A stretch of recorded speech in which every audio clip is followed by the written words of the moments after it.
Let's talk nature journal layouts. The layout will be determined by the reason you keep a nature journal.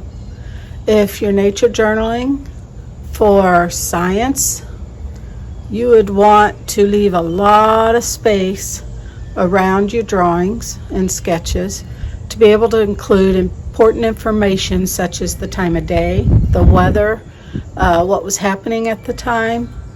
If it was a bird, was it in flight? Was it eating? Was it hunting? Clouds? What was the weather like for that day? What day was it? That will all determine the layout for your page. I use mine as a basis to practice and learn a little more about my subjects for my artwork. So I want to make sure I include a little bit about the identifying features of an animal or a bird to make sure that I understand those features for painting. So I might do the close-up of claws or of a foot, something like that. The eye. Example, some birds have little eye rings, others do not. The difference between a leopard cub and a panther, let's say, because some panthers are actually black leopards. It just depends on what it is that you're looking for. So I'll include any identifying features. I try to make sure that I get the essence of the subject in my nature journal. And I also try to make sure that the color is accurate to as close as I could get it, to make sure that when I'm using reference photos and things to create an actual painting, often the photographer has edited the photos and the color will be off.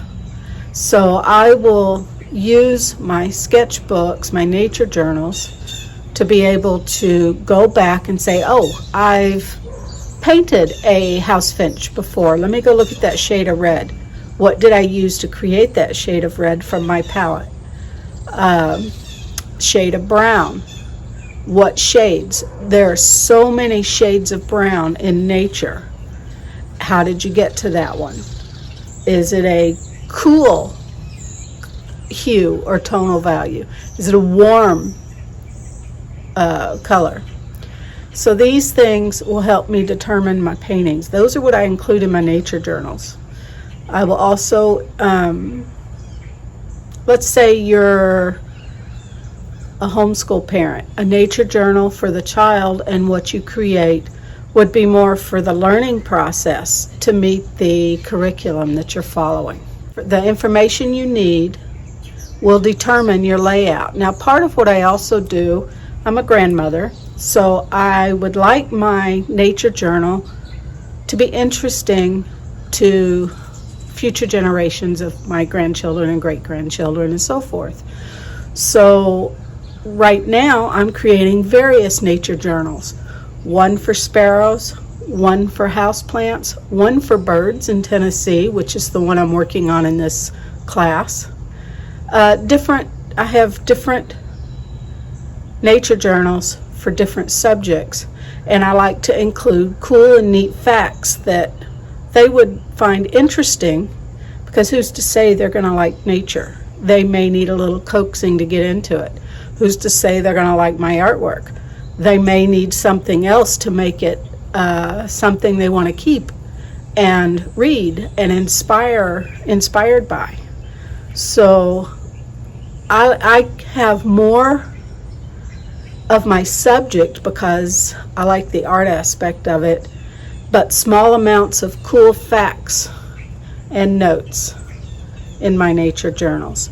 And you'll see how I lay that out here. I try to pre-plan my nature journal page to where it's aesthetically pleasing to my eye, and hopefully that will be pleasing to their eye in the future. And that includes the wording. I try to place it around Now, if I ever digitize this, I might actually change some of the wording into fonts so that it looks a little neater. But for the actual original journal, I just try to make it look as neat and appealing, and I try to consider the wording in with the overall image of the page to make the whole page aesthetically pleasing, not just the artwork in it. I hope this helps. You can kind of follow along with this series to see how I do this. And this is the second one, Nature Journaling 102. And I hope to have many, many more. So let's get started with those house finches.